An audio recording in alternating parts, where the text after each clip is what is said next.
दोस्तों, धनतेरस और दिवाली के दिन पूजा और व्रत करें या न करें।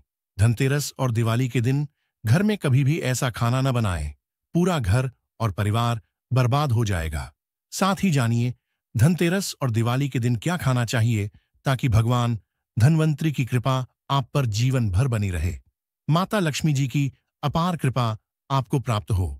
साथ ही आज के बेहद खास वीडियो में आप उन 7 गलतियों के बारे में जानने वाले हैं जो आपको दिवाली के दिन भूल से भी नहीं करनी चाहिए, वरना आप जल्द ही गरीब हो जाएंगे।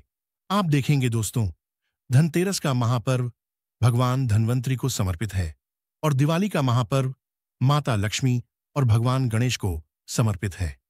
हिंदू धर्म में अगर आप दिवाली के दिन घर में दिया जलाकर माता लक्ष्मी की पूजा नहीं करते हैं तो समझ लीजिए कि आपने इस समय धन को ठुकरा दिया है। घरों को दियों से सजाया जाता है, लेकिन कई लोग दिवाली के दिन दिए जलाने की जगह लाइट लगा लेते हैं।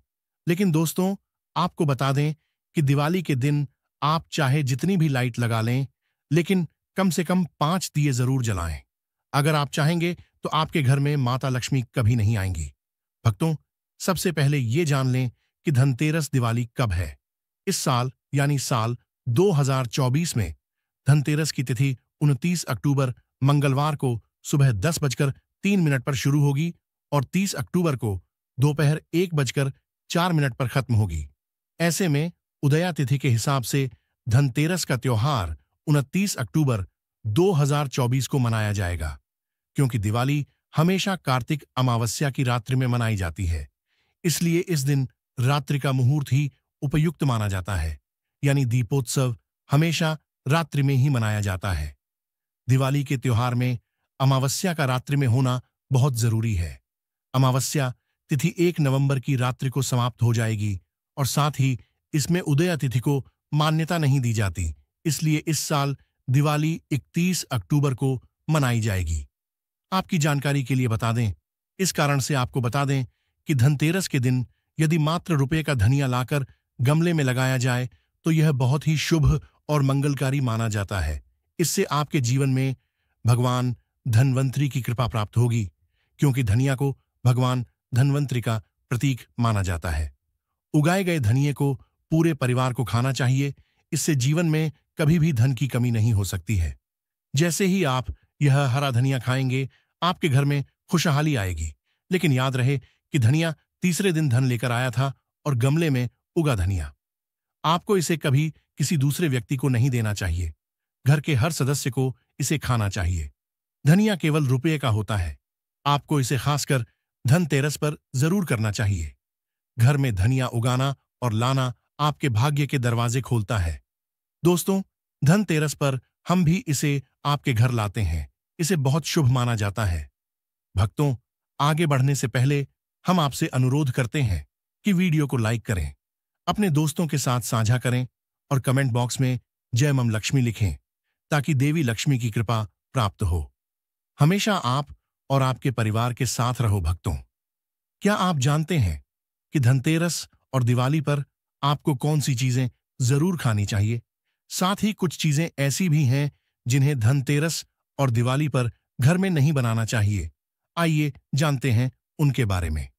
दोस्तों, धनतेरस की पूजा के दौरान और दिवाली की पूजा के दौरान आप सीताफल जरूर लाएं, क्योंकि सीताफल माता लक्ष्मी को बहुत प्रिय है और भगवान धनवंतरी को 5 प्रकार के फल अर्पित करने चाहिए। आप अपनी इच्छानुसार फल ला सकते हैं, लेकिन वह सेब, सीताफल, केला आदि होना चाहिए। आप 5 रंगों का कोई भी फल ले सकते हैं, लेकिन भगवान धनवंतरी और माता लक्ष्मी को कभी भी नाशपाती नहीं देनी चाहिए। शास्त्रों के अनुसार जो व्यक्ति धनतेरस और दिवाली जैसे विशेष त्योहारों पर सीताफल खाता है, उसके जीवन में कभी भी धन की कमी नहीं होती है। वास्तव में मां लक्ष्मी का आशीर्वाद है, मां सीता का आशीर्वाद है। आपको सीताफल जरूर लेना चाहिए। आपको दिवाली पर मां लक्ष्मी को गन्ना जरूर चढ़ाना चाहिए। यह बहुत ही शुभ और मंगलकारी माना जाता है। अगर आप इस दिन गन्ना खाते हैं तो आपके जीवन में कभी भी धन की कमी नहीं हो सकती है। दिवाली पर देवी लक्ष्मी को 5 रंग की मिठाई जरूर चढ़ानी चाहिए। दिवाली पर देवी लक्ष्मी को मखाने जरूर चढ़ाने चाहिए। जिस तरह देवी लक्ष्मी समुद्र से उत्पन्न हुई थीं, उसी तरह मखाने भी पानी से उत्पन्न हुए हैं। इन्हें कमल के पौधे से प्राप्त किया जाता है। शास्त्रों के अनुसार कमल के फूल और मखाने को बहुत शुभ माना जाता है। खास तौर पर मखाने की खीर बनाकर देवी लक्ष्मी को अर्पित करने से घर धन धान्य से भरा रहता है। शास्त्रों के अनुसार दिवाली की पूजा में कमल के फूल और मखाने का भी बहुत महत्व है। भगवान की पूजा की जाती है। जो व्यक्ति गणेश जी को दूर्वा घास अर्पित करता है, उसे कोई गरीब नहीं बना सकता। ऐसा व्यक्ति स्वयं धनवान बन जाता है। इस दिन दूर्वा घास को प्रसाद के रूप में लाकर पूरे परिवार को खिलाना चाहिए। मतलब दूर्वा की नई चीजें। आपको उन पौधों का सेवन करना चाहिए जिनमें हरे पत्ते हों। भगवान गणेश की कृपा आपके परिवार पर हमेशा बनी रहेगी। जो व्यक्ति दिवाली के दिन देवी लक्ष्मी को खीर का भोग लगाता है, तो उसकी कुंडली में वारिस अद्वितीय बनते हैं। व्यक्ति की लॉटरी लगती है और वह अमीर बन जाता है। उसे माता रानी को खीर का भोग लगाने और प्रसाद के रूप में पूरे परिवार को खिलाने से कोई नहीं रोक सकता। इससे किस्मत के ताले भी खुल जाते हैं। उसके जीवन में हमेशा धन और समृद्धि का वास होता है। इस दिन खीर का भोग लगाने से देवी लक्ष्मी आपसे सच्चे मन से कामना करती हैं। माता आशीर्वाद देती हैं और बहुत प्रसन्न होती हैं। भक्तों, क्या आप जानते हैं कि धनतेरस और दिवाली पर वह कौन सी चीज है जिसे घर में कभी नहीं पका? परेशानियां आपके जीवन में आपके परिवार और राहु और केतु ग्रह भी मजबूत होते हैं। दोस्तों, धनतेरस के दिन आपको धार्मिक पुस्तकें खरीदनी चाहिए। अगर आप अब तक बताई गई सभी वस्तुएं नहीं खरीद पाए हैं, तो अगर आप आज अपने घर में पूजा से जुड़ी कोई भी वस्तु खरीदते हैं, तो आपको धनतेरस के दिन की गई पूजा का पुण्य अवश्य मिलेगा। अगर आप पूजा से जुड़ी कोई वस्तु जैसे रोली, अक्षत, कुमकुम कलावा या कोई अन्य वस्तु जैसे लौंग, इलायची, सुपारी आदि लाना चाहते हैं, तो आप उन्हें इस दिन खरीद सकते हैं। देखिए, हमें इस दिन दवाइयां क्यों खरीदनी चाहिए?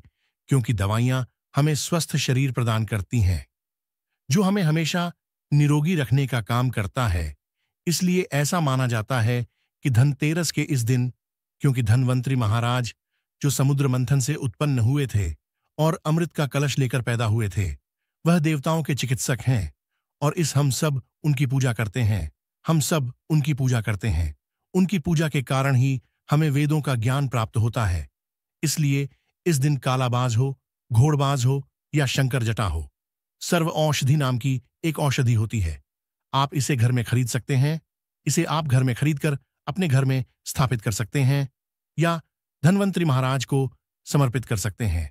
तो जब तक यह औषधि आपके घर में रहेगी, बिल्कुल आपके घर में कोई भी बीमारी नहीं आएगी। और इसलिए ऐसा भी कहा जाता है कि इस दिन औषधि खरीदने के बाद आप इंद्रजाल नाम की जड़ी बूटी या किसी भी तरह के चमत्कारी पेड़ पौधे जो बांधे जाते हैं या चमत्कारी पौधे हैं, उसे भी खरीद कर ला सकते हैं। मान लीजिए, अगर किसी का कोई रोग काफी समय से ठीक नहीं हो रहा है, अगर लंबे समय से बीमार व्यक्ति खाट में पड़ा है और चलने में सक्षम नहीं है, तो उसे इस दिन समर्पित की गई औषधि की 2 से 3 बूंदें उसकी नाक में डाल देनी चाहिए। अगर इसे नाक के जरिए दिया जाए तो व्यक्ति कुछ ही दिनों में ठीक भी हो जाता है और चलने में सक्षम भी हो जाता है। इसका मतलब है कि इस दिन सभी प्रकार की औषधियों को जागृत करने की जरूरत नहीं होती, बल्कि वो खुद ही जागृत हो जाती हैं। इसलिए इस दिन औषधि जरूर लाकर समर्पित करनी चाहिए। इसके बाद गोमती चक्र और कौड़ी होती है। देखिए, बचपन में कौड़ी को बहुत बजाया जाता है, जो कि गोमती चक्र है। इसकी उत्पत्ति भगवान विष्णु से हुई थी। एक धार्मिक कथा के अनुसार गोमती चक्र भगवान विष्णु का है। कौड़ी की उत्पत्ति मां लक्ष्मी से हुई है। इसके बारे में भी हम एक कथा बताएंगे। इसलिए इस दिन आप अपनी क्षमता के अनुसार 5 गोमती चक्र और 5 कौड़ियां अवश्य लाएं। पीली कौड़ी अवश्य लाएं। पीली कौड़ी को मां लक्ष्मी की बहन कहा जाता है, क्योंकि मां लक्ष्मी है। ऐसा कहा जाता है कि जहां भी कौड़ी होती है, देवी लक्ष्मी अपने आप उस स्थान पर आकर्षित होती हैं, जैसे चुंबक लोहे को अपनी ओर आकर्षित करता है। उसी तरह यह कौड़ी देवी लक्ष्मी को अपनी ओर आकर्षित करती है। भक्तों, हमारा सनातन धर्मशास्त्र कहता है कि इस दिन मां लक्ष्मी को गोमती चक्र और कौड़ी अवश्य समर्पित करनी चाहिए। गोमती चक्र समर्पित करने से गोमती चक्र का स्वाभाविक स्वभाव होता है। गोमती चक्र का सीधा सा प्रभाव है कि यह आपके जीवन में चल रही समस्याओं को खत्म कर देता है। तो गोमती पंच, आपको गोमती चक्र लेना है और 5, आपको पीली कौड़ियां लेनी है। अगर आप सक्षम हैं तो 21 गोमती चक्र और 21 पीली कौड़ियां जरूर लें और उन्हें इस दिन देवी लक्ष्मी को समर्पित करें।